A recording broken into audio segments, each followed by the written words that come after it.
नमस्कार दोस्तों, मेरा नाम है राशिद अली और मेरे चैनल का नाम है CS स्टडी BC। मैं आपकी तैयारी करा रहा हूँ BCom फाइनल ईयर। जो रेगुलर स्टूडेंट है और प्राइवेट स्टूडेंट है, दोनों स्टूडेंट के लिए मैं तैयारी करा रहा हूँ। ठीक है। जो इस साल BCom फाइनल ईयर के स्टूडेंट हो, चाहे वो रेगुलर स्टूडेंट हो चाहे प्राइवेट स्टूडेंट हो, क्योंकि दोनों के लिए इस सब्जेक्ट को पढ़ना अनिवार्य है। आपको मैं एक सीरीज से बता देता हूँ कि भाई पहला सब्जेक्ट जो आपका वो है कॉरपोरेट अकाउंट। ठीक। दूसरा सब्जेक्ट है मैनेजमेंट अकाउंट। तीसरा सब्जेक्ट है अंकेशन ऑडिटिंग। फिर आपका चौथा सब्जेक्ट है ई कॉमर्स। पांचवा सब्जेक्ट है आपका इकोनॉमिक्स लॉ और छठा सब्जेक्ट है प्रिंसिपल ऑफ मार्केटिंग। 6 सब्जेक्ट आपके फाइनल ईयर में हैं और मैंने आपकी सीरीज स्टार्ट कर दी है। मैंने कॉरपोरेट अकाउंट की 2 वीडियो अपलोड कर दी है। ये आपकी आकेशन सब्जेक्ट की वीडियो है। आने वाले टाइम में आपको 1 या 2 दिन के बाद मैनेजमेंट अकाउंट की भी वीडियो मिलेगी, ई कॉमर्स की वीडियो भी मिलेगी और आपको मतलब 6 के 6 सब्जेक्ट की तैयारी मैं आपको करा रहा हूँ। ठीक है भाई। तो इम्पोर्टेंट थ्योरी है, इम्पोर्टेंट नोट्स बना रखे हैं मैंने आपके लिए। अगर आप इनको देख लेते हैं, आपको किताब पढ़ने की ज़रूरत नहीं है। ठीक है। अगर मेरे इस नोट से आप तैयारी करते हो तो मैं आपको बता दूं 100 में से 100 नंबर आपके आ जाएंगे। बस सिर्फ आप मेरे साथ लगे रहो। अगर आपने चैनल को सब्सक्राइब नहीं किया है तो चैनल को ज़रूर सब्सक्राइब कर लीजिए। ये आपके लिए बेनिफिट रहेगा, बहुत हेल्पफुल रहेगा। आपकी एंड तक की तैयारी मेरी जिम्मेदारी है। 100 में से 100 नंबर मैं आपके ला करके रहूँगा। ठीक है। आप बस मेरे साथ जुड़ जाइए और जैसे मैं आपको बता रहा हूँ सिर्फ उसी तरीके से तैयारी कर लीजिए। इससे बाहर आपका कोई भी पेपर, कोई भी एग्ज़ाम आपका नहीं जाएगा। जैसे मैंने कॉरपोरेट अकाउंट की तैयारी करा दी है, उसमें आपके लिए थ्योरी भी ली है और ऑब्जेक्टिव क्वेश्चन भी ली है। पर मैं आज आपके लिए जो आकेशन की तैयारी करा रहा हूँ इसमें सिर्फ वन लाइनर के हिसाब से एक मैंने थ्योरी ली है, यानी कि मेन टॉपिक ली है। जो आपका पहला चैप्टर है अंकेशन की उत्पत्ति एवं विकास। ठीक है भाई। जो आपका ये पहला चैप्टर है अंकेशन की उत्पत्ति एवं विकास, तो इसका जो पहला पॉइंट है वो है अंकेशन का उद्गम और विकास, यानी कि जो ऑडिटिंग का डेवलपमेंट है, विकास हुआ है, वो किस प्रकार हुआ है। तो आओ एक बार थ्योरी पर नज़र मार लेते हैं। अगर आपने ये नोट्स बना लिए तो आपको बुक पढ़ने की कोई भी आवश्यकता नहीं होगी, किसी भी तरह का नोट्स पढ़ने की आवश्यकता नहीं होगी, क्योंकि इस नोट्स से सिवा आपका बाहर कुछ भी नहीं जाएगा। ठीक है भाई। अब बात करते हैं इसकी अंकेशन के उद्गम के विकास के बारे में। जो व्यक्ति हिसाब किताब की जांच किया करता था उसको पहले उसमें क्या कहा करते थे भाई, अंकेशन क्या करते थे। जो व्यक्ति हिसाब किताब की जांच किया करता है उसको क्या कहते हैं भाई, उसको बोलते हैं अंकेशक, यानी कि ऑडिटर। ऑडिटर कहलाता था। और ऑडिटिंग शब्द किस भाषा से लिया गया है, ये लिया गया है लैटिन भाषा से। आपको मैं यहाँ भी बताता चलूँ, ये इम्पोर्टेंट पॉइंट है आपके लिए और एग्ज़ाम के अंदर आपका पूछा भी गया है कि ऑडिट शब्द को किस भाषा से लिया गया है। तो ऑडिटिंग शब्द को लैटिन भाषा से लिया गया है और इस भाषा को क्या बोलते हैं, ODR बोलते हैं। क्या बोलते हैं, ODR सबसे बना है जिसका अर्थ है सुनना। ठीक है भाई। अब ODR शब्द का क्या आशय है ये भी क्वेश्चन पूछा गया है। तो इसका अर्थ है भाई आपका सुनना। ठीक है। टू हेयर यानी कि सुनना। ये इम्पोर्टेंट 2 क्वेश्चन यहाँ बिल्कुल ज़रूर पूछिएगा यार, ये आगे भी पूछता रहेगा एग्जामिनर।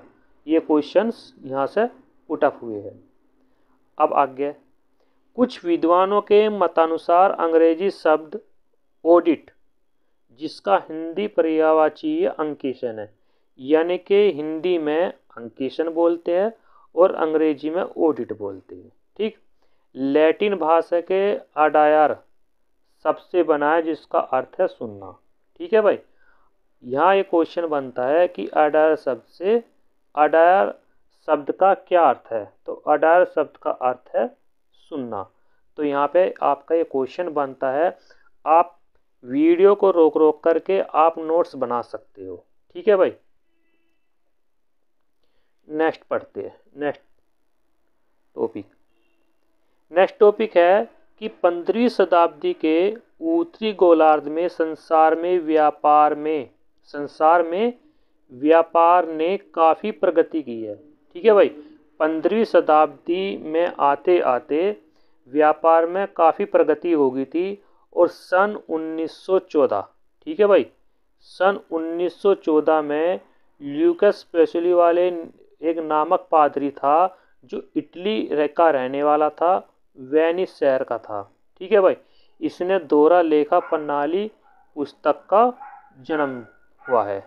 ठीक है भाई, तो एक क्वेश्चन ये भी आता है कि दोहरा लेखा प्रणाली के जन्मदाता कौन है।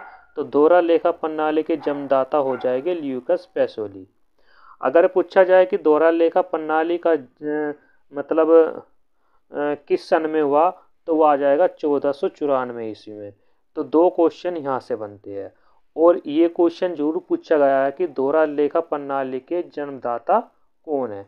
तो वो ल्यूकस पेसोली है। ठीक है भाई, आप इतना जरूर जान लीजिए, क्योंकि मेन पॉइंट लिए हैं मैंने, आपके नोट्स बना रखे हैं। ये मेन पॉइंट के अनुसार मैंने आपको यहाँ प्रोवाइड करा रहा हूँ। अगर भाई आपने चैनल को सब्सक्राइब नहीं किया तो चैनल को ज़रूर सब्सक्राइब कर लीजिए, शेयर कीजिए और कमेंट कीजिए। अगर भाई आपको ये वीडियो, ये पॉइंट्स या ये थ्योरी आपको अच्छी नहीं लग रही, तो आप वीडियो को स्किप करके छोड़ करके जा सकते हैं। अगर आपको ये वीडियो बीकॉम फाइनल वाले जो स्टूडेंट मेरी वीडियो को देख रहे हैं, अगर मेरी ये थ्योरी आपको अच्छी लग रही है, नोट्स बनाए हुए अच्छे लग रहे हैं, तो इस वीडियो को आप पूरा देखिए, मुझको सपोर्ट कीजिए। ऐसे ही मैं आपके लिए वीडियो लाता रहूँगा। इम्पोर्टेंट नोट्स बना रखे हैं आपके लिए, इम्पोर्टेंट नोट्स प्रोवाइड करा रहा हूँ मैं आपको। अगर आपने इन नोट्स को आपने किसी अपनी कॉपी में लिख लिए और आपने उनको रिवाइज करते रहे, तो मैं आपको बता दूं कि इनसे बाहर आपका कोई भी क्वेश्चन नहीं जाएगा, कोई भी क्वेश्चन बाहर नहीं जाएगा। सारे के सारे क्वेश्चन यहीं इन्हीं नोट्स से आपको मिलेंगे। ठीक है भाई, अब बात करते हैं नेक्स्ट टॉपिक की।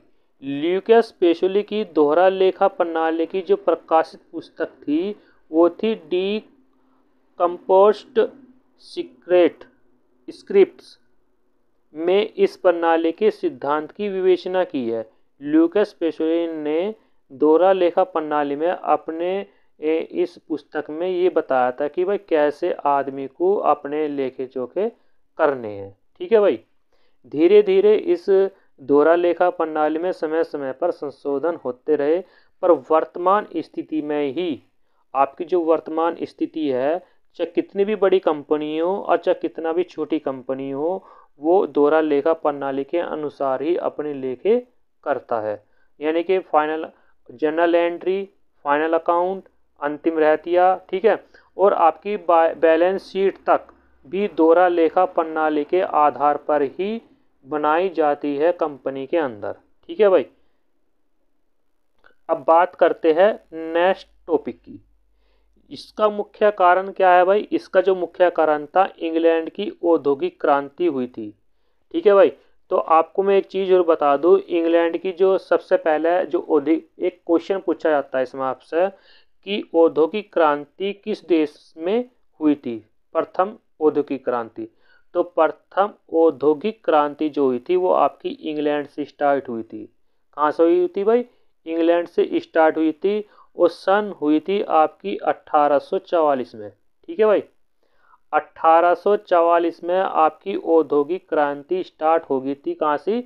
इंग्लैंड के अंदर, जहाँ बड़े पैमाने पर, ठीक है भाई, जहाँ बड़े पैमाने पर उत्पादन, लेखाक्रम, सुसंगठित प्रणाली उत्पत्ति हुई और साथ ही इसकी शुद्धता की जांच की आवश्यकता के साथ आकेशन के महत्व को भी अनुभव किया गया।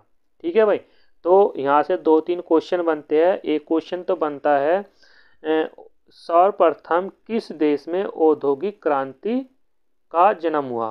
तो औद्योगिक क्रांति का जो जन्म हुआ था वो है भाई इंग्लैंड में। ठीक है, अगर पूछा जाए कि सर्वप्रथम औद्योगिक क्रांति का सन किस सन में स्थापित हुआ, तो भाई जो औद्योगिक क्रांति स्टार्ट हुई थी वो इंग्लैंड में हुई थी, सन 1844 में स्टार्ट हुई थी। ठीक है भाई, आई होप आप यहाँ समझ गए होगे। अब देखो, जो मैंने आपको बात बताई थी वो बात यहाँ आ गई।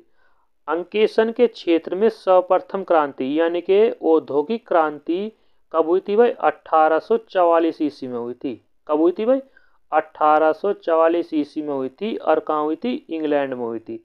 जब इंग्लैंड में कानून बनाकर कंपनियों के लिए आर्थिक चिट्ठा और स्थिति विवरण। ठीक भाई, जब 1844 में इंग्लैंड के अंदर कंपनियों के लिए नियम बना, कानून बना, लॉ बना, तो उसमें सबसे पहले आर्थिक चिट्ठा लिया गया यानी कि स्थिति विवरण, और उसकी जांच करने के लिए वैधानिक तौर पर अनिवार्य कर दिया गया। ठीक है भाई, अब आपको मैं एक चीज़ और बता दूं, हमारे देश में जब सन 1857 की पहली क्रांति हुई थी। कब हुई थी भाई? सन 1857 की पहली क्रांति हुई थी। उसी को आधार मानते हुए हमारे देश में सर्वप्रथम 1888 में, ठीक है भाई, 1888 में सर्वप्रथम टैक्स लागू किया गया था। क्योंकि जब 1857 की क्रांति हुई थी उस टाइम पे बहुत बड़ा विद्रोह हुआ था और उसमें बहुत मतलब नुकसान हुआ था। तो उस टाइम पे जो शासक था वो ब्रिटिश शासक था। तो ब्रिटिश शासक ने कानूनी तौर पर भारत के अंदर यह जानने की कोशिश करी थी कि कितना नुकसान हुआ। उस नुकसान की भरपाई के लिए भारत के किसानों पर क्या टैक्स लागू कर दिया था। तो जब से ही टैक्स की प्रक्रिया लागू है हमारे देश के अंदर, और उन्हीं टैक्स के अंतर्गत समय समय पर संशोधन होते रहे।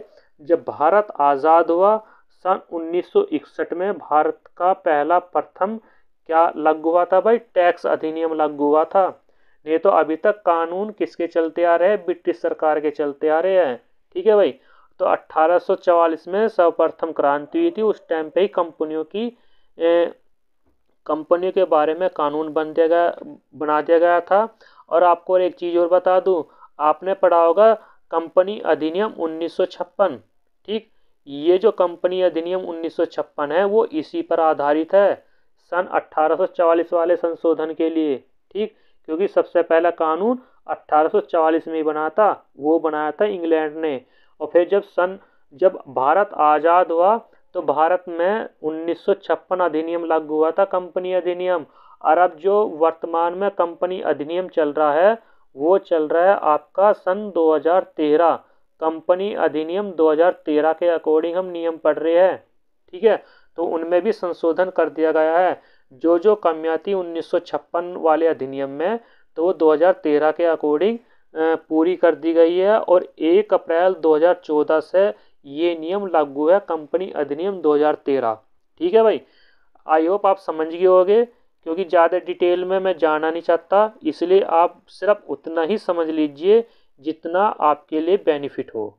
ठीक है भाई, नेक्स्ट टॉपिक है आपका लेखा शब्द का प्रयोग इंग्लैंड के व्यापारी प्रयोग करते थे। तो ये क्वेश्चन भाई कई बार रिपीट हो चुका है आपका, ये हर साल आता है। ये टॉपिक, ये क्वेश्चन आपका कई बार हर साल आता है कि लेखा शब्द का प्रयोग किस देश के व्यापारी ने प्रयोग किया था। तो लेखा शब्द का प्रयोग वो इंग्लैंड के व्यापारियों ने प्रयोग किया था। यहाँ से क्वेश्चन 2 बार, ये क्वेश्चन हर बार रिपीट होता है। ठीक है भाई, क्या होता है भाई? हर बार रिपीट होता है कि लेखा शब्द का प्रयोग किस देश के व्यापारियों ने सर्वप्रथम प्रयोग किया था। तो वो क्या था? इंग्लैंड के व्यापारियों ने। ठीक है भाई, तो यहाँ से जो भी सारी इम्पोर्टेंट चीज़ है, अगर आप इन नोट्स को पढ़ लोगे तो इससे बार आपका ऑडिटिंग वाला पेपर बाहर नहीं जानेगा। ठीक है भाई, पहले तो आप थ्योरी तैयार कीजिए, फिर मैं इसके बाद आपको ऑब्जेक्टिव क्वेश्चन भी लाऊंगा जो बार बार रिपीट होते हैं। ठीक है भाई। नेक्स्ट टॉपिक, 11 मई 1880 ईस्वी को इंग्लैंड में इंस्टीट्यूट ऑफ चार्टेड अकाउंटेंट की स्थापना हुई थी। तो क्वेश्चन क्या बनता है कि इंस्टीट्यूट ऑफ चार्टेड अकाउंटेंट की स्थापना किस सन में की गई थी? तो वो की गई थी भाई 11 मई 1880 ईस्वी में। और कहाँ से की गई थी भाई? इंग्लैंड में की गई थी। क्योंकि इंग्लैंड इसलिए नाम आता है क्योंकि भाई जब आपका अंकेशन यानी कि कंपनी का पहला नियम बना था 1844 ईस्वी में। 1844 ईस्वी में पहली बार जब नियम बना था, और आपको मैंने बताया भी था कि जब भारत में 1857 की क्रांति हुई थी तो उसी को आधार मान करके इनकम टैक्स यानी कि टैक्स लगाया गया था ब्रिटिश सरकार के द्वारा। तो 11 मई 1880 में इंग्लैंड में इंस्टीट्यूट ऑफ चार्टेड अकाउंटेंट की स्थापना की थी। क्योंकि भारत के अंदर उस टाइम पे एक जो सीए होता है, चार्टेड अकाउंट होता है, उसकी पढ़ाई नहीं थी भारत के अंदर। तो पहले यो 1 साल का कोर्स था। ठीक है भाई। और इंग्लैंड में जा करके इस कोर्स को करके जब यहाँ पे कोई सीए नियुक्त किया जाए था, किसके द्वारा? ब्रिटिश सरकार के द्वारा। अब आपको मैं बता दूं, एक छोटी सी और बात बता दूं मैं आपको, जो इंस्टीट्यूट ऑफ चार्टेड अकाउंटेंट है यानी कि जिसको हम बोलते हैं सीए। ठीक है भाई। अब ये जो कोर्स है वो है आपका 5 ईयर का। कितना है भाई? आपका 5 ईयर का कोर्स है ये। अब फिलहाल करंट में जो भारत के अंदर होता है। ठीक है। भारत के अंदर जो होता है सीए जो कोर्स है वो 5 साल का, इसमें 3 साल का कोर्स है, 2 साल की इंटर्नशिप है। यानी कि किसी सीए के साथ में 2 साल का ट्रेनिंग लेनी पड़ेगी। 3 साल का कोर्स है तो इसलिए 5 साल का कोर्स है सीए का। पहले जब स्टार्ट हुआ था तो ये इंग्लैंड में हुआ था, और इंग्लैंड में 1 साल का कोर्स था। फिर धीरे धीरे भारत में भी आया तो भारत में भी ये 1 साल का ही कोर्स था। पर अब वर्तमान स्थिति में ये भारत में 5 साल का कोर्स है। ठीक। इसमें 3 साल का तो इसमें इसकी पढ़ाई है और 2 साल की इसमें ट्रेनिंग है। ठीक है। तो कुल मिलाकर 5 साल इसमें करने होते हैं। तो ये आपकी छोटी सी इंफॉर्मेशन देनी थी आपको। नेक्स्ट टॉपिक है, भारत में अंकेशन का इतिहास कब प्रारंभ हुआ? ठीक। यहाँ ये क्वेश्चन पूछा जाता है, भारत में सर्वप्रथम अंकेशन का इतिहास किस सन में स्टार्ट हुआ? तो वो आ जाएगा 1914 में। ठीक है भाई। क्योंकि 1914 में आपके सबसे पहला भारतीय कंपनी अधिनियम 2013 बना था। किसके आधार पर बना था? सन 1844 में जब इंग्लैंड का जो कानूनी अधिनियम बना था ना कंपनी का, तो उसी को आधार मानते हुए भारत में भी कंपनी अधिनियम 1913 बना था। इसके अंतर्गत कंपनियों के लेखा पुस्तकों का अंकेशन करना अनिवार्य कर दिया गया था। और यह कानून भारत में 1 अप्रैल 1914 से लागू हो गया था। ठीक है भाई। फिर धीरे धीरे परिवर्तन होता चला गया। फिर भारत जब आज़ाद हुआ 47 के बाद इस नियम में फिर संशोधन हुआ। क्या हुआ?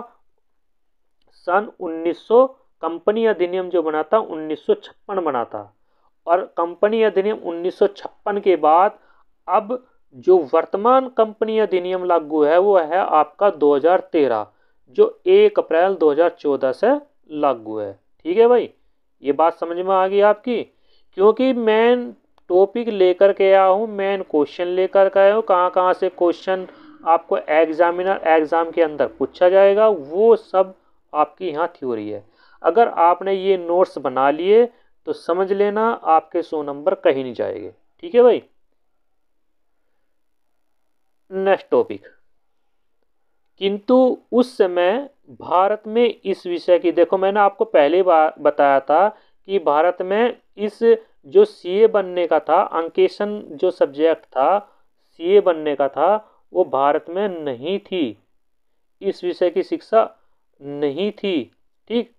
अतः यह भी अंकेशन का कार्य कहाँ से स्टार्ट हो रहा था? इंग्लैंड की इंस्टीट्यूट से स्नातक की डिग्री प्राप्त करने वाले व्यक्ति को ही इसके पश्चात इंग्लैंड में सन 1923 में एक दूसरी संस्था British association of accountants and auditors की स्थापना की गई थी। कब, किसमें, कहाँ की गई थी भाई? भारत में की गई थी, क्योंकि इसकी पढ़ाई के लिए कहाँ जाना पड़ता था? इंग्लैंड में जाना पड़ता था।